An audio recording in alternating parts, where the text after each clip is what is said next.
فقد قال النبي صلى الله عليه وسلم الصيام والقرآن يشفعان وقال اقرأوا القرآن فإنه يأتي يوم القيامة شفيعا لأصحابه أو كما قال عليه السلام۔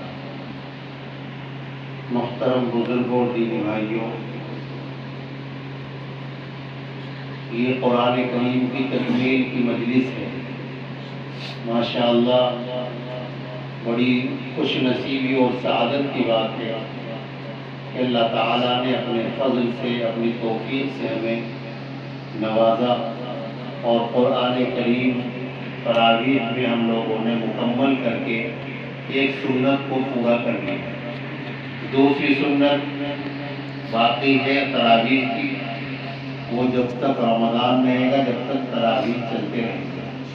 یہ قرآن کریم پورا ہونے سے یہ ہو گیا کہ ہم اب کسی ایک جگہ کے پابند نہیں رہ گئے، کسی بھی جگہ قرآن کریم سننے کے لیے تراویح پڑھ سکتے ہیں۔ ہم سب جانتے ہیں کہ قرآن کریم اللہ کی مقدس کتاب ہے، باعظمت کتاب ہے۔ قرآن کریم کا پڑھنا عبادت، سننا عبادت، چھونا عبادت، سنانا عبادت۔ قرآن کریم کی نسبت جس چیز کے ساتھ بھی جڑ جاتی ہے وہ بابرکت ہو جاتا ہے۔ یہاں اس مکان میں قرآن پڑھا گیا تو یہ جگہ بھی متبرک ہو گئی کہ نمازوں کی ادائیگی اور قرآن پاک کی تلاوت یہاں ہوئی۔ اللہ رب العزت نے جب اس کائنات کو پیدا کیا، اس سے بھی ہزاروں سال پہلے بذات خود سورہ طٰہٰ اور یاسین کی تلاوت فرمائی۔ فرشتوں نے سنا اور سن کر کے انہوں نے یہ بات کہی، طوبیٰ لأجواف تحمل ھذا، قابل مبارکباد ہیں وہ سینے جن میں قرآن محفوظ ہوگا۔ طوبیٰ لألسنۃ تتکلم ھذا، اور قابل مبارکباد ہوگی وہ زبانیں کہ جن سے قرآن کریم پڑھا جائے گا، اور قابل مبارکباد ہوگی وہ امت جس پر یہ قرآن اترے گا۔ تو اس لیے انہیں نہیں معلوم تھا کہ قرآن کریم کس پر نازل ہوگا، لیکن بہرحال اللہ کی جانب سے جب یہ قرآن پاک کی تلاوت ہوئی، کیسے اللہ نے تلاوت کی، کیا انداز تھا، کیا آواز تھی، کیسے اللہ نے پڑھا، وہ اللہ ہی بہتر جانتے ہیں۔ بہرحال فرشتوں نے سو اس قرآن پاک کا اعجاز اور اس کی فصاحت و بلاغت کی عمدگی دیکھ کر یہ مبارکباد دی۔ اس کے نزول کے لیے اللہ نے سید الانبیاء والمرسلین حضرت محمد مصطفیٰ احمد مجتبیٰ صلی اللہ علیہ وسلم کا انتخاب فرمایا۔ آپ پر یہ مقدس کلام اترا اور اس کی بہت ساری فضیلتیں احادیث شریفہ میں آئی ہیں۔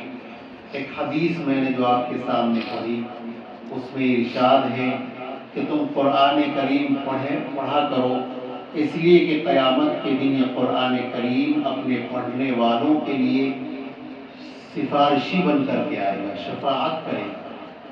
دوسری روایت حضرت عبداللہ بن عمر رضی اللہ عنہ کی، جس میں ارشاد فرمایا گیا کہ رسول اللہ صلی اللہ علیہ وسلم نے ارشاد فرمایا کہ روزہ اور قرآن دونوں بندے کے لیے سفارش کرے گا۔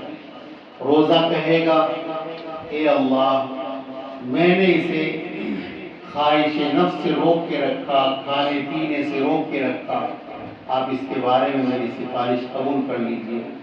قرآن کہے گا کہ اللہ میری وجہ سے بیدار رہا، جگتا رہا، مجھے اس نے پڑھا، لہذا اس کے بارے میں میری سفارش قبول کر لیجیے۔ چنانچہ روزے اور قرآن دونوں کی سفارش اس کے حق میں قبول کر لی جائے گی۔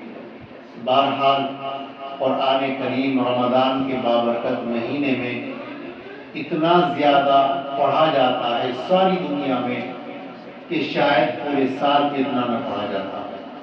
اور یہ قرآن کا اعجاز ہے کہ اس کو جتنی بار پڑھتے ہیں اتنی زیادہ رغبت ہوتی ہے، حلاوت محسوس ہوتی ہے اور کوئی اکتاہٹ نام کی چیز نہیں ہوتی۔ حالانکہ ہم قرآن کے معنی نہیں سمجھتے، لیکن یہ قرآن کی عظمت ہے، محبت ہے، لہذا جتنی عمدگی کے ساتھ اس کو پڑھا جاتا ہے اتنا زیادہ دل لگتا ہے اس کے سننے میں، اور پڑھنے والے کو بھی مزہ آتا ہے۔ تو ہمارے عزیز مولوی سہیل صلی اللہ علیہ نے ماشاءاللہ یہاں قرآن کریم سنایا، اور سبھی گھر کے لوگوں نے، صوبان نے بھی سنایا ماشاءاللہ، دونوں ہی قابل مبارکباد ہیں۔